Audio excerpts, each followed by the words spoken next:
Cuba के इनकलाबी रहनुमा फिदल कास्ट्रो के इंतकाल पर दुनिया के बेशतर रहनुमाओं की तरफ से उन्हें खराज तहसीन पेश किया गया। कनाडा के वज़ीर-ए-आज़म जस्टिन ट्रूडो ने भी उनकी तारीफ की। अगरचे फिदल कास्ट्रो ट्रूडो खानदान के फैमिली फ्रेंड थे, लेकिन जस्टिन ट्रूडो को उनकी तारीफ करना महंगा पड़ गया।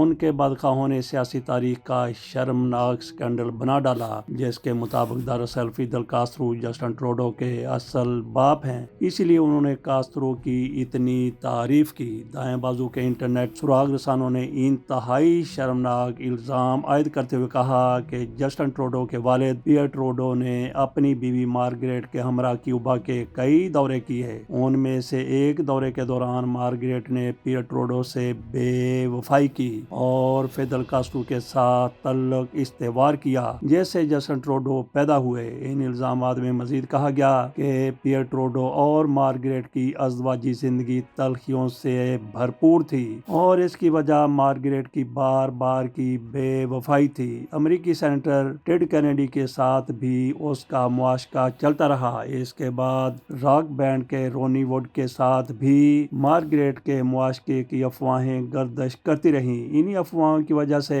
पियर और मार्गरेट की शादी टूट गई। सुराग रसानों ने अपने इन शर्मनाक इल्जामात के सबूत के तौर पर जस्टिन ट्रूडो और फिदल कास्ट्रो की जवानी की तस्वीर भी शेयर की हैं, जिनमें उनकी शक्लें हैरान कौन तक मुमासलत रखती हैं। सुराग रसानों का कहना है कि जस्टिन ट्रूडो जमहूरियत और मुआशी निज़ाम के लिए जिस कदर सरगर्म है, इससे भी पता चलता है कि उनमें फिदल कास्ट्रो के जीन्स हैं। कास्ट्रो भी बिल्कुल इन्हीं ख्यालात के हामी थे जो अब जस्टिन ट्रूडो में नजर आते हैं। अब आ जाते हैं फिदल कास्ट्रो ने किस तरह इंदिरा गांधी को गले लगाया और इंदिरा गांधी का इस मौके पर क्या रद्द-ए-अमल था। बात शुरू होती है 1960 से। ये मौका अक़वाम मुत्तहिदा की 15वीं सालगिरह का था और दुनिया भर के सरकर्दा लीडर न्यूयॉर्क में जमा हुए थे। जब फिदल कास्ट्रो न्यूयॉर्क पहुंचे तो ये जानकर उन्हें बहुत बड़ा धचका लगा कि वहाँ कोई होटल उन्हें अपने यहाँ रखने के लिए तैयार नहीं है। एक दिन तो उन्होंने क्यूबा के सफारत खाने में ही गुजारा, लेकिन अगले दिन उन्होंने अक़वाम मुत्तहिदा के सेक्रेटरी जनरल डग हैमरजोल्ड से मुलाकात करके कहा कि ये आपकी जिम्मेदारी है कि मेरे और मेरे वफद के रहने का इंतजाम करें, वरना मैं अक़वाम मुत्तहिदा के हेडक्वार्टर के सहन में खैमा डालकर वहीं रहने लगूंगा।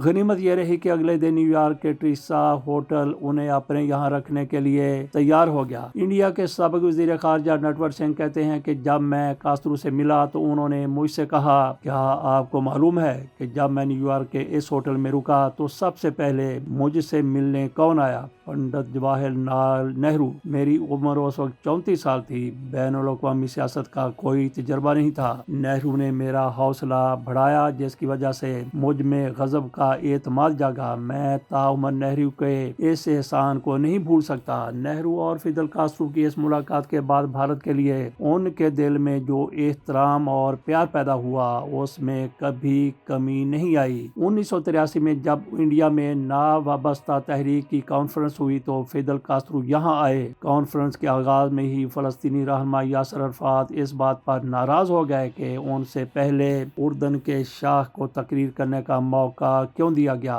भारत के साबिक़ वज़ीर ख़ारजा नटवर सिंह इस कॉन्फ्रेंस के सेक्रेटरी जनरल थे। नटवर सिंह कहते हैं, इस कॉन्फ्रेंस में सुबह के सेशन में फिदल कास्ट्रो सदर थे।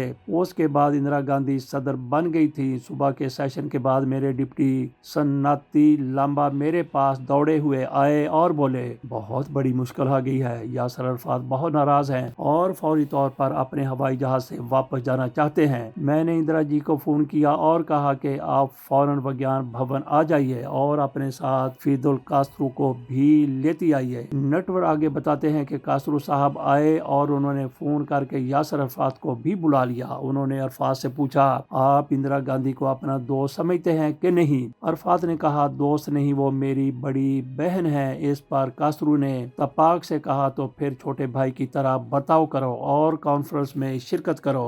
अराफात इंदिरा गांधी और फिदल कास्ट्रो को इनकार नहीं कर पाए और शाम के सेशन में हिस्सा लेने के लिए पहुंच गए। اسی کانفرنس کے اس منظر کو کون بھول سکتا ہے جب فیدل کاسٹرو نے وگیان بھون کی عمارت کے پلیٹ فارم پر ہی سر عام اندرا گاندھی کو گلے لگا لیا۔ یہ کیسے ہو گیا؟ اندرا گاندھی کو فیدل کاسٹرو نے گلے لگایا۔ وہ بالکل ایک شرماتی دلہن کی طرح بن گئی۔ ان کی سمجھ میں نہیں آیا کہ کیا کریں، لیکن وہ اندرا گاندھی کو نہرو کی بیٹی کے طور پر دیکھتے تھے۔